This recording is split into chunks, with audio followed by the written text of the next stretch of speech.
لیکن آپ کے اخلاق نے، سنو مسلمانوں یہ بات سنانی ہے تمہیں، آپ کے اخلاق نے مجھے کلمہ پڑھنے پر مجبور کر دیا۔ آپ نے دعوت نہیں دی، آپ نے کلمہ پڑھنے کو نہیں کہا، آپ نے اخلاق کی ایک مثال دکھائی اسے، اور اس اخلاق نے مجھے کلمہ پڑھنے پر مجبور کر دیا۔ اس لیے میرے بھائی درد دل کے ساتھ، درد دل کے ساتھ حسن اخلاق سے اگر دعوت دی جائے تو سامنے والا قبول کرے گا۔ درد دل ہونا چاہیے، اخلاق ہونے چاہیے، دین کی دعوت دو تو وہ ضرور قبول کرے گا۔ اور اگر آپ ایمان والے کو بھی بد اخلاقی سے دعوت دو گے، غلط طریقے سے دعوت دو گے تو ایمان والا بھی نہیں قبول کرے گا۔ چلو یہ ہوگی بات، وہ تحفے پائپ لے کے چلا گیا۔ اب سنو، آج یہ اخلاق کا اثر دکھا رہا ہوا۔ 1 سال بعد پھر وہی بندہ آیا، اور اکیلے نہیں آیا، 300 بندوں کو ساتھ لے کر آیا، 300 بندوں کو لے کر آیا، اور لا کر جناب محمد رسول اللہ صلی اللہ علیہ وسلم کے سامنے کھڑا کر دیا 300 بندوں کو۔ اللہ کے نبی صلی اللہ علیہ وسلم نے اسے دیکھتے ہی پہچان لیا اور کہنے لگا، اللہ کے نبی یہ 300 بندوں کو لایا ہوں آپ کے قدموں میں، آپ انہیں کلمہ پڑھا دیجیے، یہ کلمہ پڑھنے کے لیے آپ کی خدمت میں آئے ہوئے۔ اللہ کے نبی پوچھتے ہیں کہ اچھا یہ بتاؤ تم نے کیسے انہیں سمجھایا؟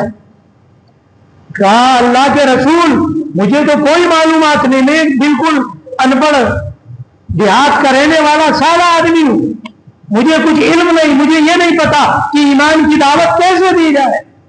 ہاں میں ان بندوں کے سامنے اپنی اس بےہودہ حرکت کا تذکرہ کرتا تھا، میں نے جو مسجد نبی میں آ کر جو کیا تھا، میں نے پیشاب، بس اس بےہودہ اپنے عادت کا تذکرہ کرتا تھا، اور پھر آپ کے رحم و کرم، آپ کا عفو درگزر، اور آپ کے حسن اخلاق، اور آپ کا مجھے وہ تحفے تحائف دینا، ان بندوں کے سامنے تذکرہ کرتا تھا۔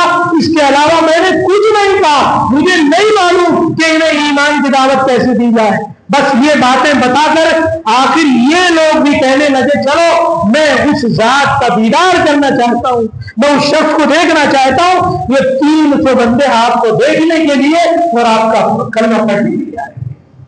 تو یہ اخلاق تھے پیارے آقا جناب محمد رسول اللہ صلی اللہ علیہ وسلم کے۔ اس لیے میرے ایمان والے بھائیوں، ہمیں بہت ضرورت ہے کہ اللہ کے نبی کی باتوں پر عمل کیا جائے، اپنے اخلاق اچھے سے اچھے، بہتر سے بہتر کیے جائیں، اس سے ایمان پھیلے گا اور اسلام واضح ہوگا۔ اللہ تعالی ہم سبوں کو عمل کریں۔